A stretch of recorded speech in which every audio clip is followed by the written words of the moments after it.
que é um líder nesse momento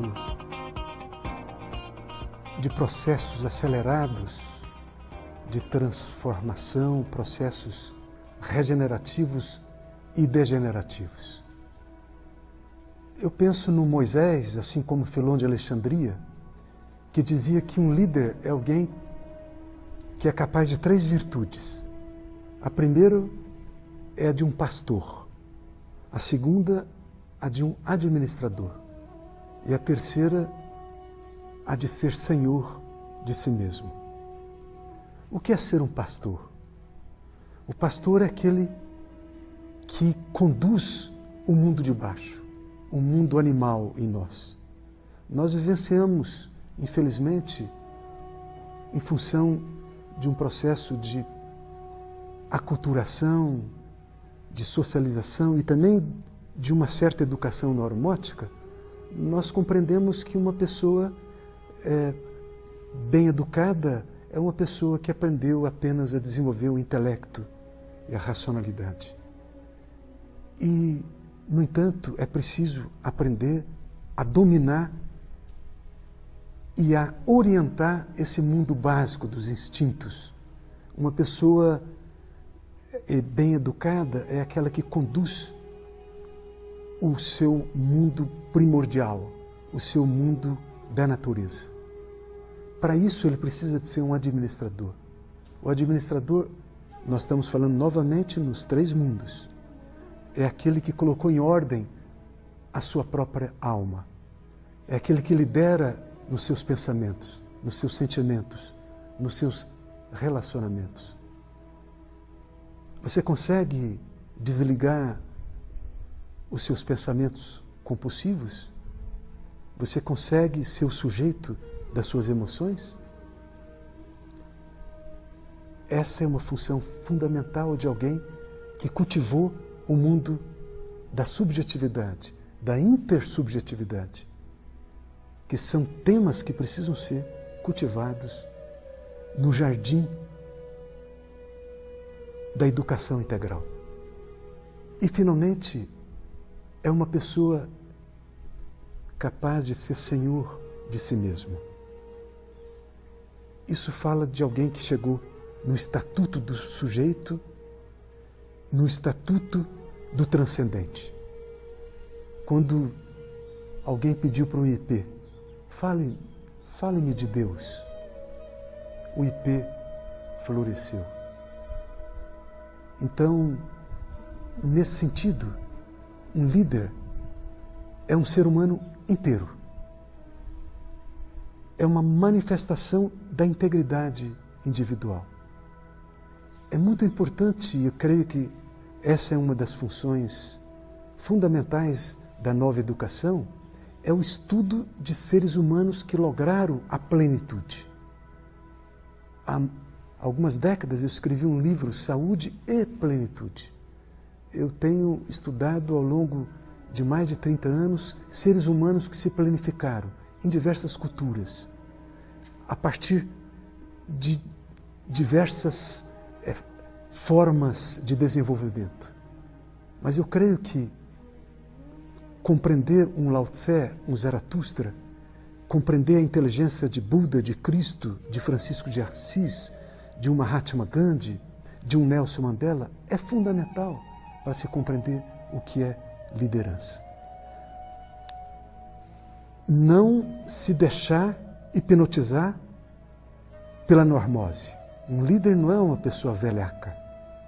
Hoje, às vezes, nós perdemos a noção do que é realmente um ser humano que desenvolveu uma maestria, ou seja, que se tornou mestre não apenas da sua matéria, mestre não apenas da sua alma, mas também da sua consciência. Então, eu compreendo que há 3 etapas no desenvolvimento da liderança. A primeira etapa eu denominaria de centrada na técnica, na teoria, na ideologia.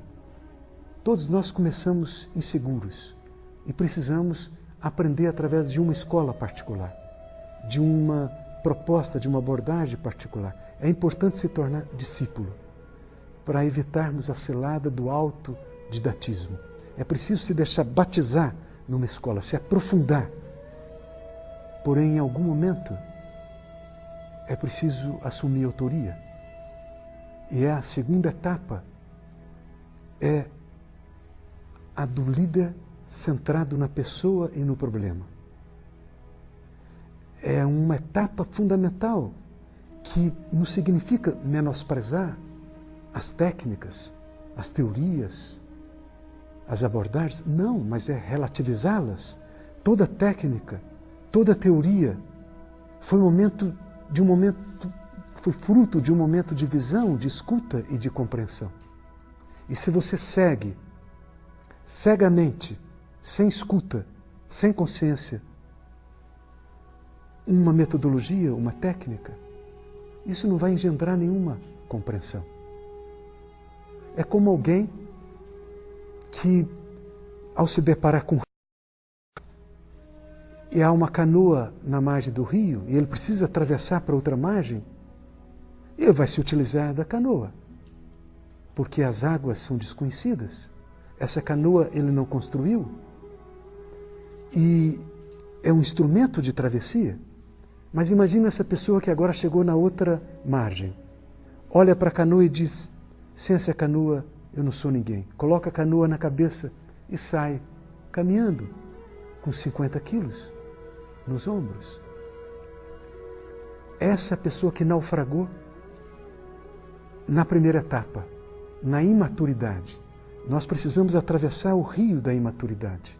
Precisamos utilizar instrumentos que não construímos, que os professores que nos antecederam nos legaram. É preciso ter gratidão e honrar esses mestres que nos ofereceram teorias, metodologias, mas haverá um momento em que é preciso ser Senhor.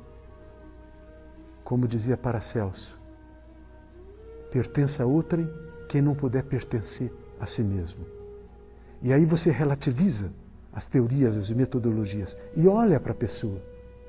Não se trata mais de você se apresentar e apresentar seu instrumental para a pessoa, que é o que faz alguém que está na primeira etapa. Não, agora a tarefa é facilitar que a pessoa se veja. É a tarefa do espelho. Você devolve a pessoa para si mesma e para que ela possa encontrar a sua própria resposta lá onde ela está levantando a sua questão. Carl Rogers foi um grande terapeuta que cunhou essa expressão, o facilitador. Ele atuou não só na clínica, ele atuou muito na educação.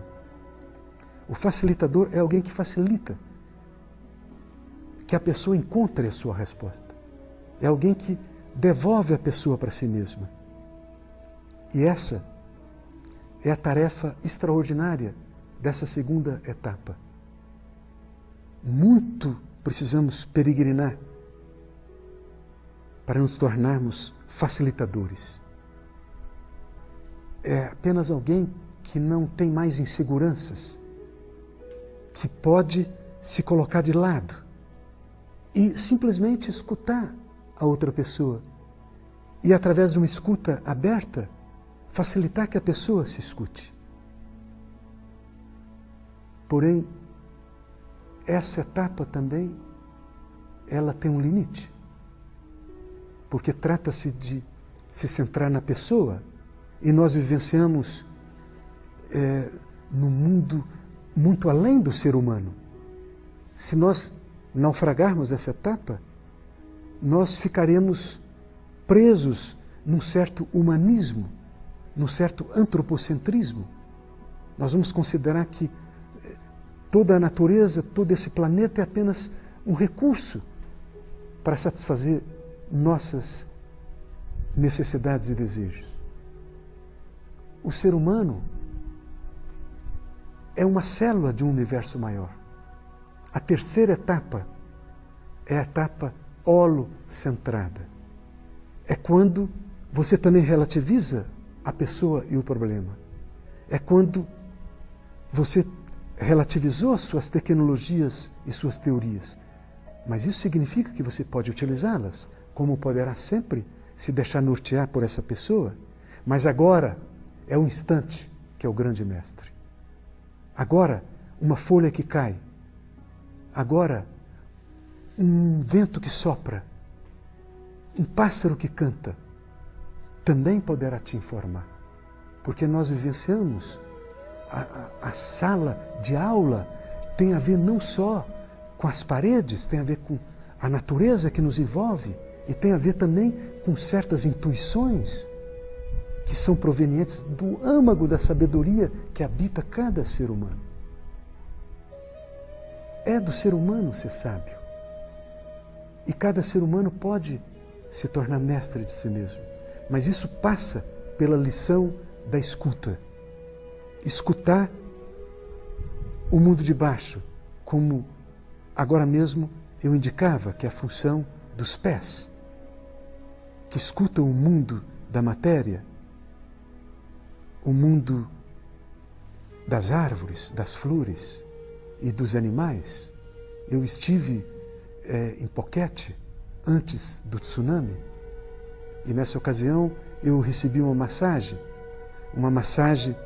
na praia, porque são muito caras as massagens na Tailândia quando você vai para um ambiente fechado. Enquanto aquela mulher com as mãos hábeis fazia uma massagem, a praia começou a tremer. Era um elefante, porque na Tailândia os elefantes convivem com os seres humanos. E poucos meses depois, as ondas, tsunami. Aquela mulher, aquelas pessoas que vendiam frutas, os hoteleiros, as ondas levaram. Mas aquele elefante sobreviveu. E hoje nós sabemos, em estudos antropológicos, em regiões que foram devastadas pelo tsunami, que também sobreviveram os autóctones, aquelas pessoas da Tailândia que escutavam os elefantes e subiram a montanha. Alguns escutaram os peixes que foram para o alto mar, e eles montaram em suas canoas e foram para o alto mar. Isso é o valor de se escutar o mundo de baixo. Eu imagino que uma escola precisa levar uma criança a tomar banho numa cachoeira, a fazer amizade com cristal, a entrar em contato com as flores, as plantas, os animais, porque em todos esses reinos nós poderemos receber lições e poderemos ser orientados. Agora, trata-se também de ir além e se tornar um administrador dos pensamentos, dos sentimentos, dos sonhos. Trata-se de desenvolver isso que eu tenho chamado de alfabetização psíquica, porque hoje uma pessoa pode chegar a ser um pós-doutor ignorante do mundo das almas, do mundo das emoções, do mundo dos sentimentos, essa ancestralidade que habita cada um de nós. E eu falo no plural, porque na alma humana há uma vastidão. O ser humano é uma parcela da totalidade. E, finalmente, chegar a essa escuta do transcendente, a essa escuta do silêncio. Há uma metodologia muito importante, que ela é milenar. Você se esvazia do passado e do futuro. Uma tarefa muito nobre da educação é a tarefa analítica. Você acumula conhecimentos e você aprende a refletir criticamente. Mas há uma outra tarefa, que é uma tarefa do esvaziamento. Você se esvaziar do conhecido para poder se abrir para o novo. Isso você vai encontrar em todas as grandes tradições culturais. Você vai encontrar na yoga do hinduísmo, você vai encontrar na meditação budista, você vai encontrar nas artes xamanísticas, você vai encontrar nas danças circulares taoístas. Trata-se de aprender a se esvaziar. Aprender a não saber. Eis a lição de Sócrates. Era aquele que só sabia que não sabia. E teve que constatar que ele era o mais sábio. Porque ele sabia não saber. Aprender a não saber exige metodologias. Metodologias que na Unipaz nós chamamos de holopraxis, são caminhos do despertar. Porque quando você esvazia a sua mente, a sua taça transborda. Trata-se de lograr o silêncio. O silêncio talvez seja o grande mestre. Porque o instante se expressa através do silêncio. E nós podemos nos orientar pelo coração do agora. Hoje se fala muito o poder do agora. Tem dois tipos de seres humanos. Os que estão aqui e os que não estão agora. Os que habitam através da presença e os que se perdem no passado e no futuro. Então, eu penso no Édipo perante a esfinge, que lhe pergunta, e se ele não responde, ela vai devorá-lo. Qual é o ser que pela manhã caminha com 4 patas, ao meio-dia com 2, e ao cair da tarde com 3? E Édipo, que era um profeta, responde: é o ser humano. Primeiro nós engatinhamos, nós estamos na fusão.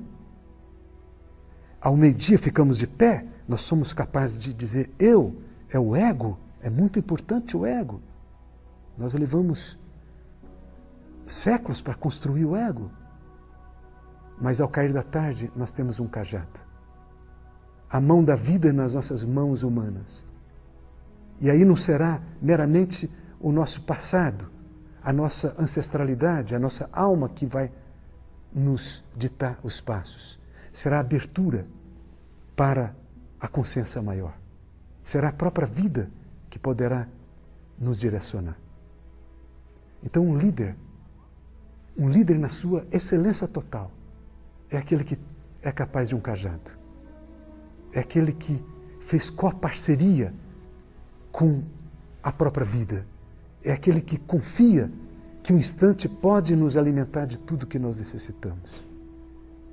É aquele capaz de escutar não apenas o mundo de baixo, da natureza, não apenas o mundo do meio, da alma, mas é capaz de escutar o alto, a grande vida. O nome que você queira dar, não importa, o mistério.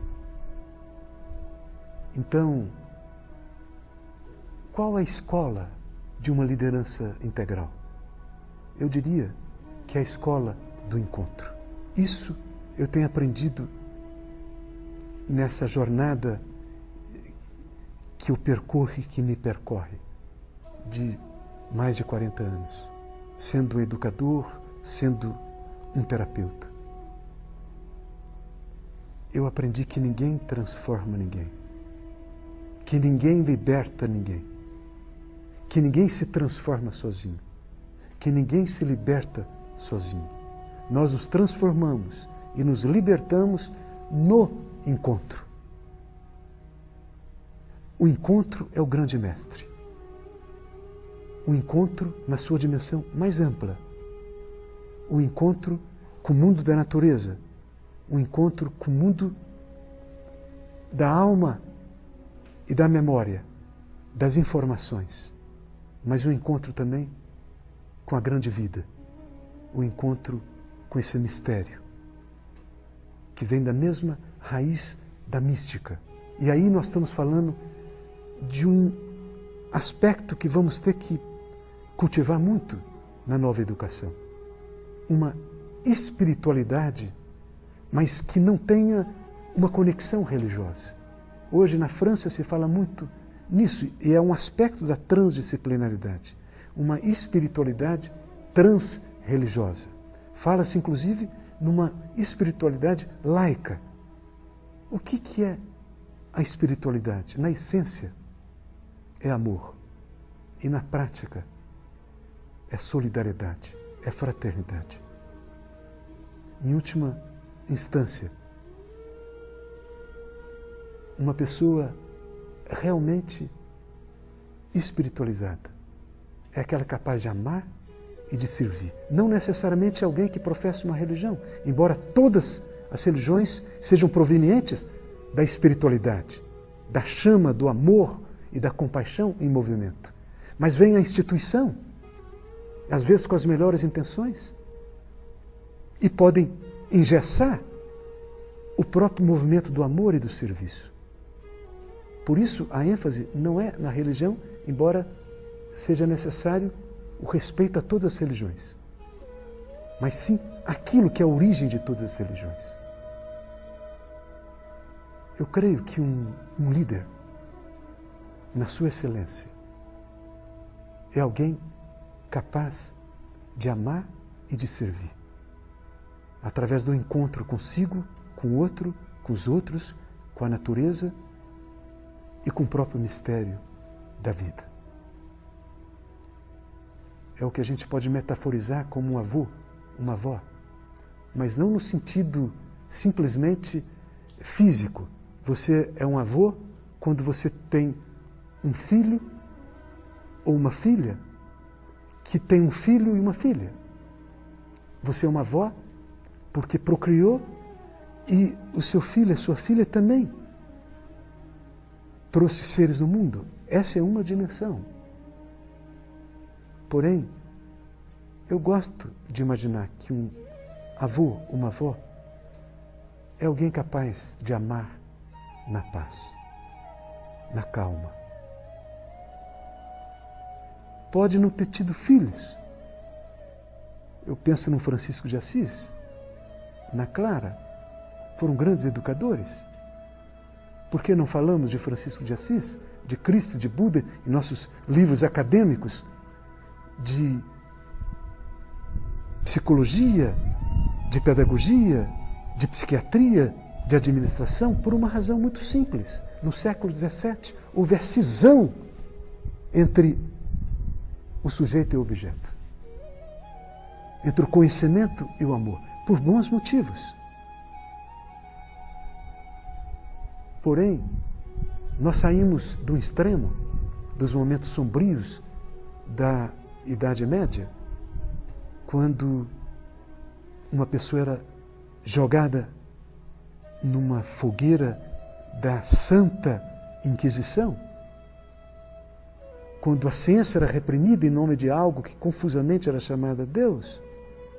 Por isso surgiu toda a conspiração do século XVII, surge a Idade Moderna e surge o racionalismo científico, surge a inteligência analítica, crítica.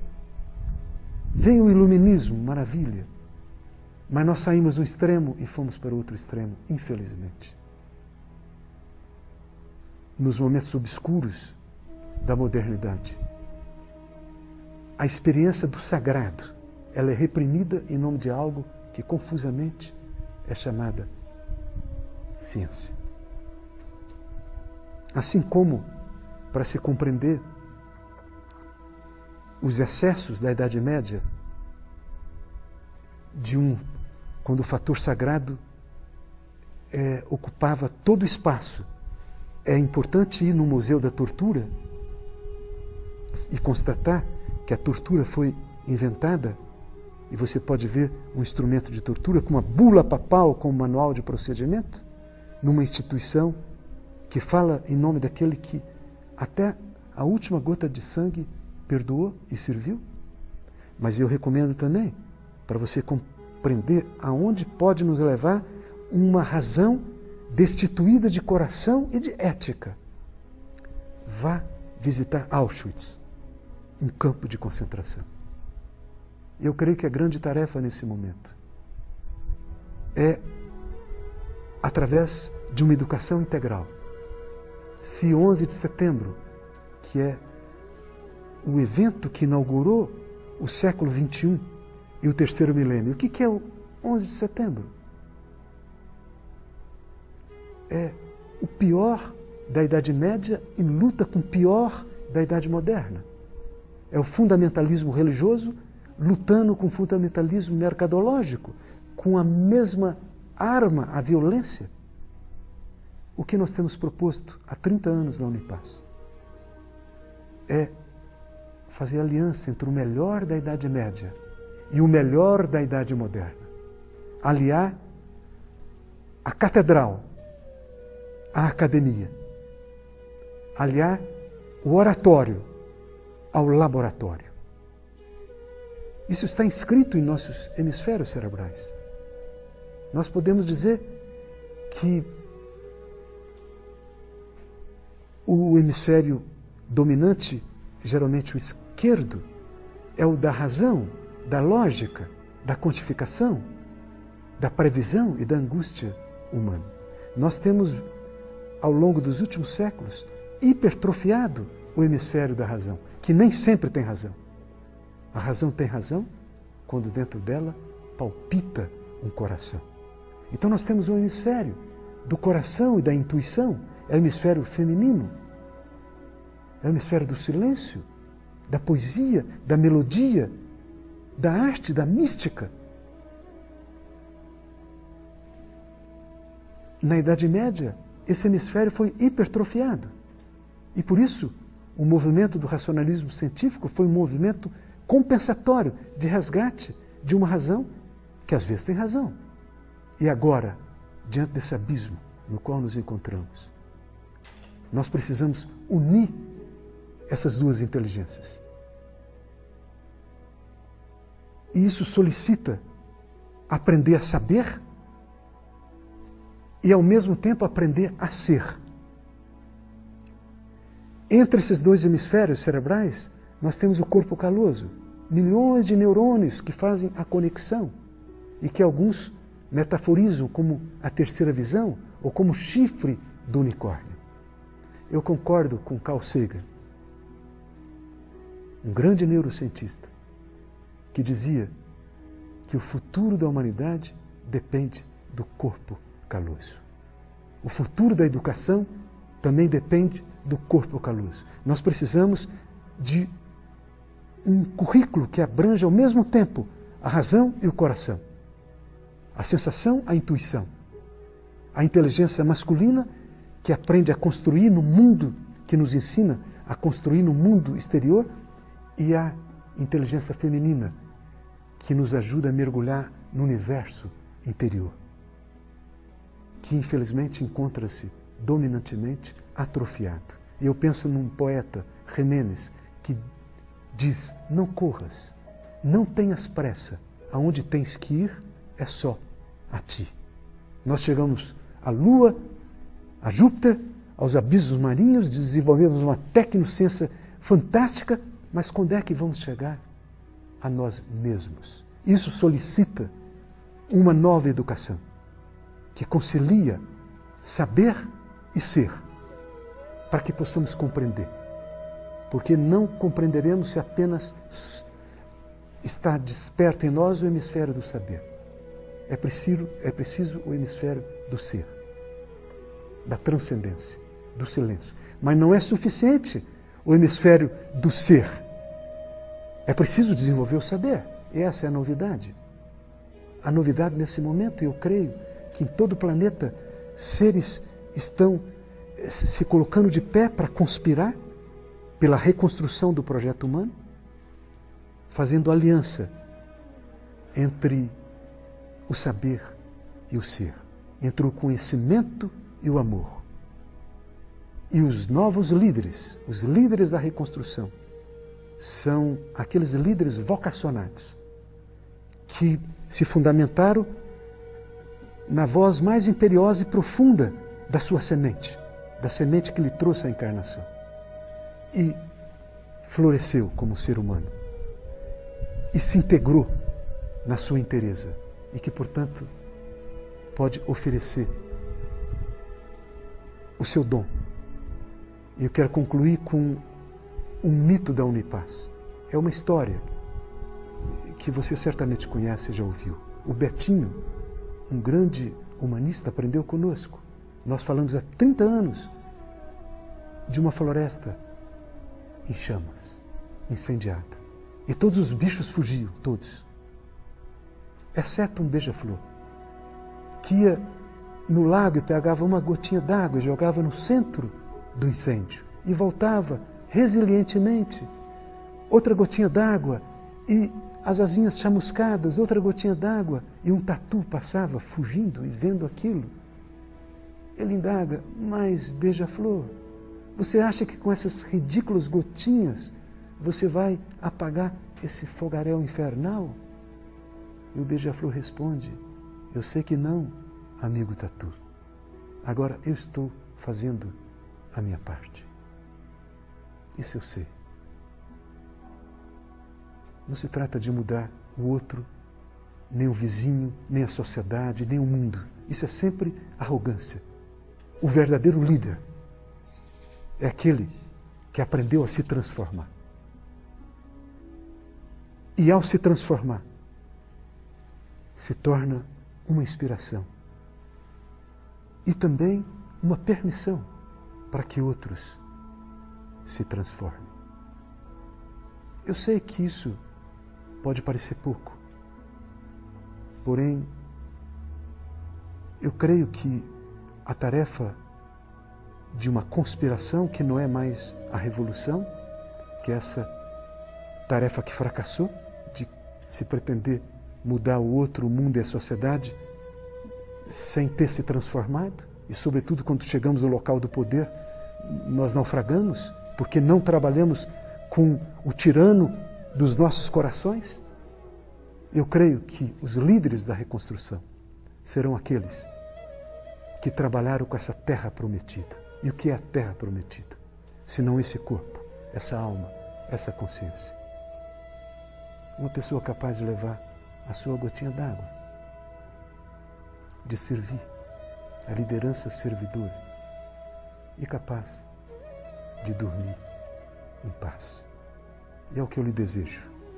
Trilhas e encontros, e que em algum momento você possa florescer, porque você realizou a semente do potencial que lhe trouxe a encarnação. Uma boa jornada.